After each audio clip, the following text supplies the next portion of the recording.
tout le monde et bienvenue dans cette vidéo où je parle de la loi de la conscience, donc pour le dire autrement, de la manifestation par la pensée. Donc ici, je vais seulement m'inspirer des conseils de Neville Goddard, donc vous pouvez vous intéresser à ses livres et à ses conférences que vous pouvez trouver sur YouTube. Donc je m'inspire seulement de cet auteur-là parce que c'est vraiment lui qui m'inspire énormément, dont ses propos me parlent énormément et qui est de plus en plus connu, dont on voit de plus en plus de vidéos à son sujet.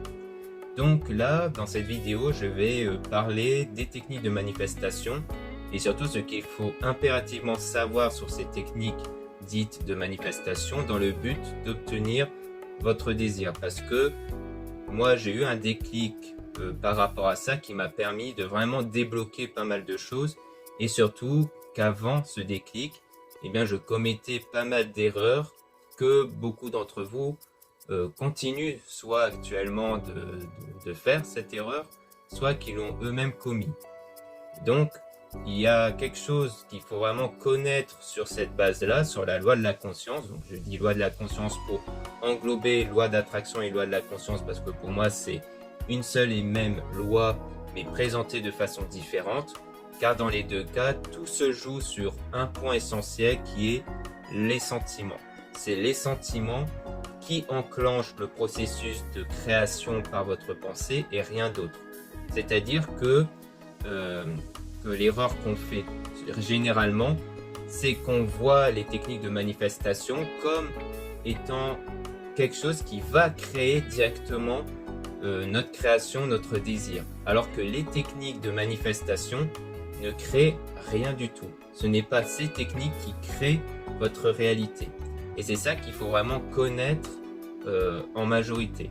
Parce que l'erreur commise, c'est qu'on fait notre technique. Donc ça peut être la visualisation, le scripting, donc le fait d'écrire notre désir comme si elle était déjà réalisée. Et vous avez plein d'autres techniques un peu dérivées. Et souvent, ce qu'on fait, c'est qu'une fois qu'on fait cette technique, après, on s'attend directement à du résultat extérieur. On se met à observer l'extérieur, on se met à attendre du changement, mais ça n'arrive pas. Et pourquoi ça n'arrive pas? Du moins, pas sur le moment.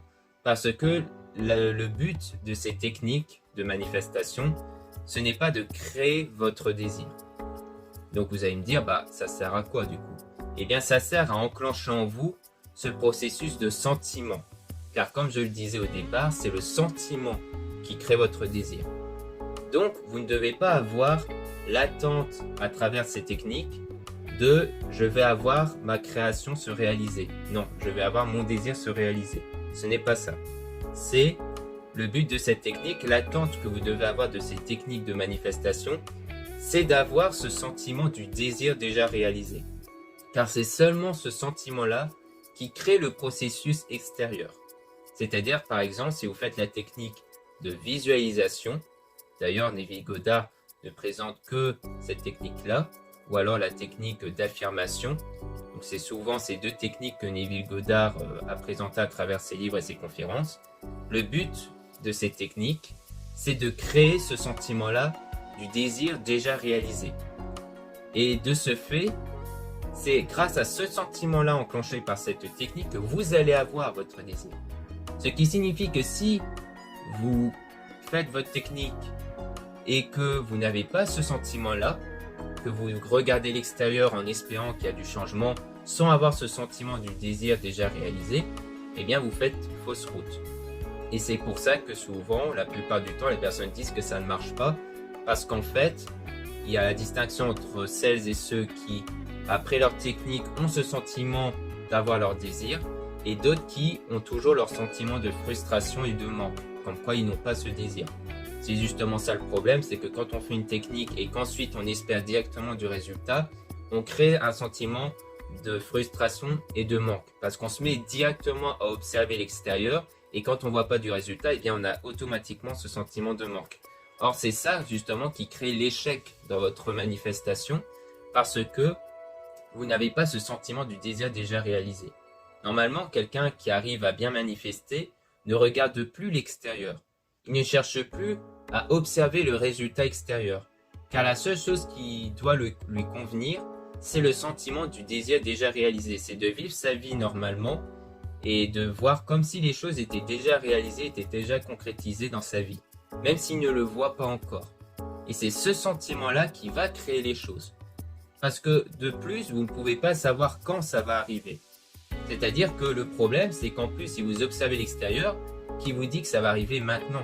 C'est peut-être quelque chose qui demande du temps, c'est peut-être quelque chose qui va demander quelques mois, voire peut-être 2-3 ans même.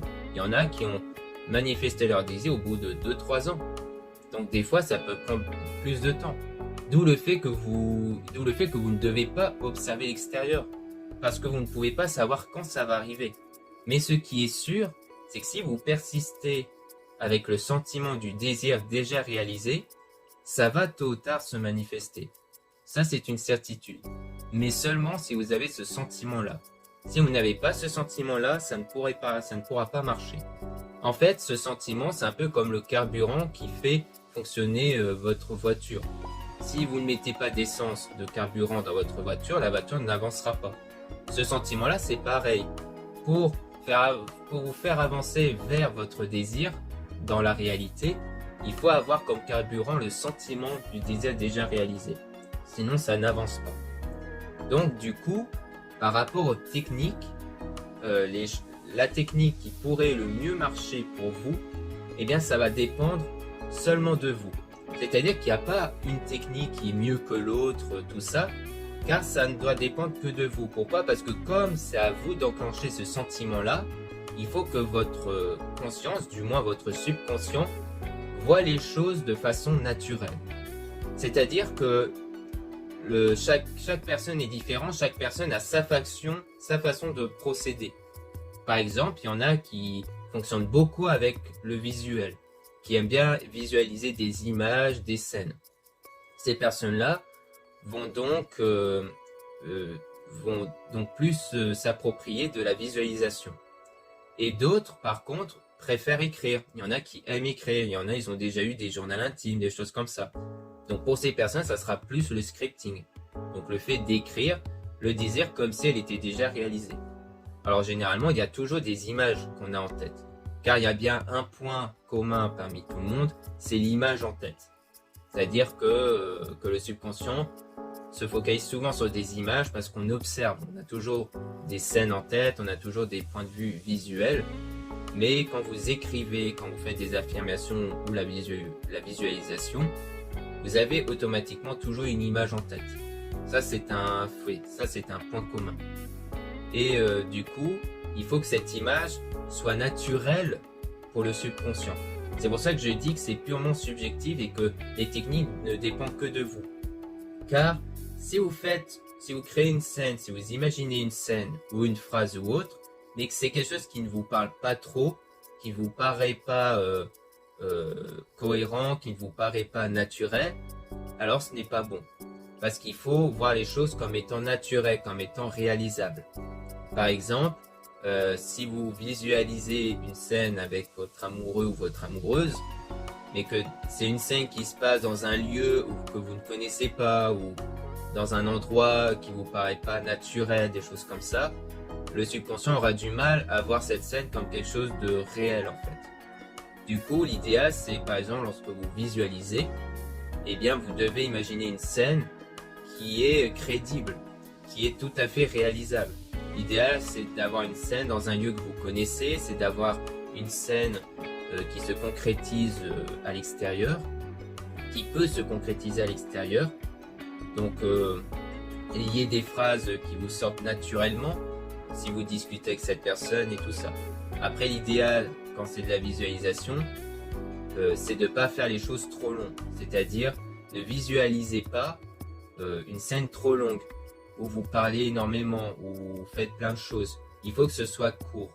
Pourquoi? Parce que il faut que ce soit une scène qui reflète votre désir, mais comme si c'était un souvenir. Et souvent, quand on a un souvenir, on n'a pas un souvenir sur toute la soirée ou sur tout un événement. On n'a que des parties d'événements, on n'a que des micro-scènes qui reflètent cet événement. Parfois, une simple scène dans notre tête de quelques secondes suffit pour se rappeler de cet événement. Et donc c'est ça qu'il faut avoir. Le but, c'est de créer une scène comme si c'était un vrai souvenir. Même si ça vient vraiment de votre imagination, il faut que par la suite, vous percevez cette scène comme un souvenir. Donc il faut que ce soit court, que ça dure au moins quelques secondes, et que à la limite, vous répétez cette scène quand vous le faites durant un moment où vous allez le réaliser. Le mieux, c'est de répéter cette micro-scène jusqu'à ce que vous ressentez cette scène comme vraiment vraie. Et pour la sentir comme réelle, il faut faire fonctionner tous les sens. Donc, par exemple, pour la visualisation, l'idéal, c'est d'avoir un moment de détente, c'est-à-dire que vous asseyez sur une chaise, un fauteuil confortable ou allongé sur un lit. Vous fermez vos yeux, vous vous détendez, vous vous mettez dans un état comme si vous êtes prêt ou prête à vous endormir. Sauf que vous n'allez pas vous endormir, bien sûr. Il faut rester conscient. Et vous êtes dans un état de détente, vous vous mettez en position comme si vous êtes prêt ou prête à vous endormir.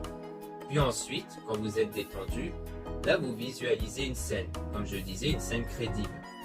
Et donc l'idée c'est par exemple, toujours dans le cadre d'être avec votre amoureux, amoureuse, vous visualisez une scène où vous êtes dans un endroit qui vous parle, qui existe vraiment dans votre vie, et vous visualisez une scène avec cette personne, comme quoi, voilà, vous êtes par exemple assis quelque part, sur un banc par exemple, et vous vous mettez à visualiser une scène qui reflète ce moment de couple. Mais vraiment comme si vous étiez déjà ensemble depuis un moment. Vous vous tenez la main, vous vous regardez, vous vous dites un mot d'amour, puis c'est tout en fait. Vous faites que cette scène-là. Après, vous faites vraiment ce que vous voulez. C'est-à-dire, faut pas non plus vous limiter, faut pas que ce soit trop formel. Faut vraiment que ça vienne naturellement. C'est-à-dire, laissez-vous plutôt guider par votre imagination par rapport à ça. Et ça, c'est valable pour tous les domaines. Par exemple, domaine financier, c'est pareil. Genre, ça peut être, je ne sais pas, le fait de vous visualiser en train de regarder votre compte bancaire et vous voyez le chiffre que vous voulez. Pareil, si vous voulez avoir un appartement, vous visualisez le fait que vous vous promenez dans votre appartement. Et tout ça. En fait, vous créez cette scène-là. Et ce que je dis pour la visualisation, c'est pareil pour le scripting. C'est-à-dire, ne faites pas des longues phrases. C'est pareil. C'est-à-dire que moi, perso, j'ai fait expérience. Genre, quand j'écrivais des longues phrases, c'était pas naturel. Parce que quand j'écrivais des longues phrases, c'est comme si j'essayais de me convaincre que oui, c'est bien réel tout ça. Alors qu'en fait, non, quand c'est long, ça veut dire qu'il y a une part de frustration qui est en moi, que j'essaie de combler artificiellement avec des longues phrases, avec plusieurs paragraphes. Alors qu'en fait, si j'étais vraiment dans l'état du désir déjà réalisé, je ne ferais pas des longues phrases. Donc limite, la phrase qui a le mieux marché pour moi, c'était des phrases courtes, qui fait à peine 1 à 2 lignes, et qui décrit juste le fait que je suis heureux d'avoir tel désir. Et c'est tout. Et c'est une phrase avec des mots qui me parlent, qui me créent ce sentiment-là.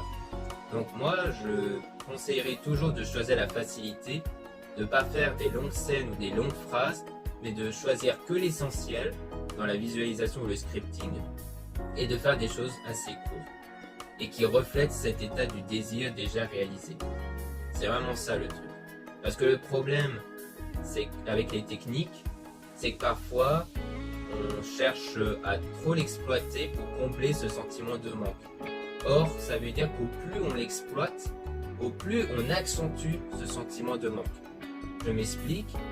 Par exemple, il y en a qui vont visualiser plusieurs fois par jour.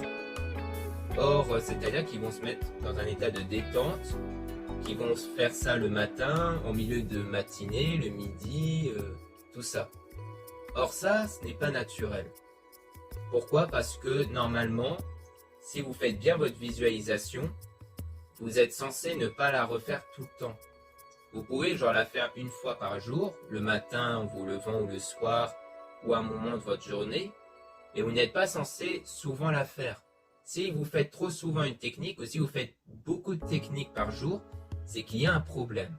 Et ce problème vient de l'état sentimental. Car ça veut dire que vous cherchez à combler un manque.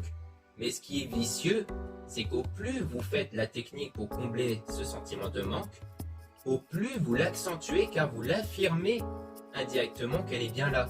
Car si vous n'avez pas ce sentiment de manque, vous ne ferez que la technique une seule fois, ou deux, mais pas plus, puisque vous n'avez pas ce sentiment-là. Donc vous n'avez pas la nécessité de produire autant de fois la technique de manifestation. Donc dites-vous que si vous la faites trop souvent, c'est qu'il y a forcément un problème quelque part. Et ce problème-là vient forcément du fait que vous n'arrivez pas encore à assumer comme vrai ce que vous avez réalisé comme technique. Donc ça ne veut pas dire que la technique n'est pas bon pour vous. Parfois, il faut juste changer la perception que vous avez de ce que vous faites. Par exemple, le fait de voir cette visualisation-là, cette scène que vous avez créée, il faut la voir en vous disant, de toute façon, je sais ce que j'ai vu, ce que j'ai vécu, car il faut la voir comme un vrai vécu. Et vous dites, je sais que c'est ça que ça s'est produit, donc je sais que tout va bien, que j'ai pas à me soucier, j'ai pas à la refaire parce que je sais que ça va marcher. C'est de vous dire ça à travers vos sentiments, parce que c'est un sentiment qui doit être entretenu durant la journée aussi. C'est-à-dire que c'est un sentiment qui doit rester en vous, ce sentiment du désir déjà réalisé. Et pour ça, il faut vivre votre vie normalement. C'est pour ça que je dis, pour la visualisation surtout, c'est de l'avoir comme un souvenir. Donc quand vous vous rappelez d'un souvenir, vous ne vous mettez pas à vous détendre, à vous fermer les yeux et à vous rappeler de ce souvenir. Non, vous faites vos journées et des fois vous vous rappelez d'un souvenir. Donc vous êtes bien conscient, vous étiez en train de faire une tâche ou autre, et vous vous mettez à rappeler de ce souvenir-là, avec la sensation que vous avez eue durant ce souvenir. Et après vous revenez à votre tâche identique. Eh bien vous devez faire la même chose pour l'imagination. Car l'imagination et les vrais souvenirs doivent être identiques et ne doivent pas être distincts.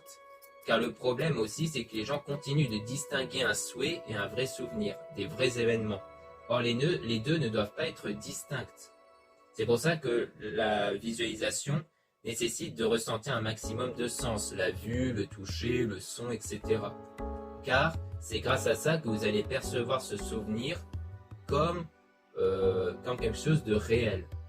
Et du coup, il faut l'apercevoir durant votre journée comme un souvenir normal. Donc, rappelez-vous de comment vous êtes habituellement face à quelque chose de réel, que vous possédez réellement, et dites-vous, je dois être comme ça, habituellement, face à ce désir-là. Car le problème, encore une fois, c'est par exemple, si vous accentuez trop votre technique, c'est-à-dire que vous la faites trop souvent, et que du coup, comme je le disais, ce n'est pas naturel, c'est parce que le fait de la faire trop souvent montre que vous distinguez toujours la différence entre le désir et la réalité. Et or, le sentiment qu'il faut avoir, c'est que les deux ne font qu'un. Les deux ne sont pas distincts, ne doivent plus être distincts. Tant que vous distinguez un désir à des faits, eh bien ça ne marchera pas. Il faut que votre désir soit perçu comme un fait, mais perçu sentimentalement surtout. Car ce n'est pas en l'affirmant fort que ça va être réel pour vous. Il faut que ce soit à travers le sentiment. Donc c'est pour ça que l'idéal, c'est de voir la scène comme un souvenir, de vous rappeler de la phrase que vous avez écrite, juste pour réorienter vos sentiments vers l'état du désir déjà réalisé. Donc toutes les techniques en question ne servent qu'à avoir ce sentiment-là, à entretenir ce sentiment-là tout le long. Et au plus vous allez le faire, au plus ce sera simple. Car il y en a qui vont dire oui, mais c'est pas simple et tout ça. Au début, oui, mais c'est avec la répétition que ce sera de plus en plus simple. Et c'est pour ça que souvent, je conseille de commencer par des petites choses, de ne pas commencer par les grandes choses, par les désirs profonds, parce que comme vous ne serez qu'au début, parmi certaines d'entre vous, eh bien l'idéal c'est de faire les petites choses pour cerner vraiment comment ça peut fonctionner pour vous, pour savoir c'est quoi la technique qui marcherait le mieux pour vous. Et que ce soit le plus simple possible surtout. L'avantage quand c'est des petites choses, c'est que c'est forcément des choses qui peuvent se concrétiser rapidement. Ça peut être un message envoyé par quelqu'un, ça peut être le fait de croiser une personne qui habite pas très loin de chez vous, des choses comme ça. Donc l'avantage de ça, c'est qu'au moins quand ça va se réaliser, vous savez comment ça marcherait vraiment. Et en plus, vous allez vous convaincre sentimentalement que ça existe, que ça marche vraiment en fait. Mais le tout, c'est de la simplifier. Car le problème, c'est que si vous la complexifiez trop, c'est à chaque fois, par exemple, vous devez à chaque fois trouver un endroit pour vous détendre, pour fermer les yeux et tout ça, pour que ça se réalise, ce n'est pas bon. C'est-à-dire que le mieux, c'est de le faire à un moment donné, quand vous avez toujours ce créneau-là pour vous permettre de faire votre technique. Donc souvent, ça va être le matin quand vous vous levez, quand vous êtes encore dans votre lit. Ça peut être le soir juste avant d'aller vous coucher, où c'est vraiment les deux moments qui est idéal pour la visualisation, même le scripting et autres, parce que c'est toujours ce moment-là où vous êtes disponible. L'avantage quand c'est le soir, c'est qu'au moins vous dormez avec ce dernier souvenir-là. Et du coup, le subconscient retient encore mieux les choses quand c'est le soir juste avant d'aller dormir. Quand c'est le matin, c'est aussi avantageux parce que vous commencez votre journée avec la visualisation que vous venez de faire avec votre technique. Donc c'est tout aussi avantageux. Donc vous avez soit l'un, soit l'autre, ou peut-être les deux. Mais comme je dis, le mieux c'est de la simplifier au maximum pour que ce soit naturel. Donc le mieux c'est de choisir l'un de ces deux moments. Et donc après, durant la journée, forcément que le problème c'est que si vous vous mettez à devoir absolument refaire cette technique, parce que vous sentez que vous êtes frustré ou autre, peut-être qu'au début c'est comme ça que vous allez procéder, c'est-à-dire vous allez absolument chercher un moment où vous allez vous détendre pour faire votre technique de visualisation, de scripting, pour remettre sur le droit chemin le sentiment, sauf qu'au bout d'un moment vous allez vous dire, bon, si je dois à chaque fois faire ça pour réorienter mes sentiments, ben, ça va pas le faire car c'est assez complexe, souvent je peux pas le faire, tout ça parce que je suis au travail ou je suis avec des amis ou autre. Donc il faut trouver autre chose qui soit plus simple pour réorienter vos sentiments. Et ça, bah en fait, comme je le disais, vous devez voir les choses comme un réel souvenir. Quand vous vous rappelez d'un souvenir, vous n'êtes pas, comme je dis, obligé de fermer les yeux et de revivre votre scène. Un souvenir, vous vous rappelez de ce souvenir comme ça naturellement. Eh bien, vous devez faire ça et enclencher ce sentiment de oui, c'est bien ça que ça s'est produit. Et ensuite, de plus y penser, de faire votre vie normale, mais avec ce sentiment-là. Donc, le but, c'est de la simplifier au maximum pour que ce soit naturel. Pour en fait que ça reflète les choses comme si c'était une réalité. Et pour voir les choses comme une réalité, vous devez être à l'identique qu'à votre habitude, sur les souvenirs, sur les désirs que vous possédez réellement. C'est vraiment ça la clé. Donc voilà ce que je peux dire sur les techniques de manifestation. Merci beaucoup de m'avoir écouté et je vous dis à très bientôt.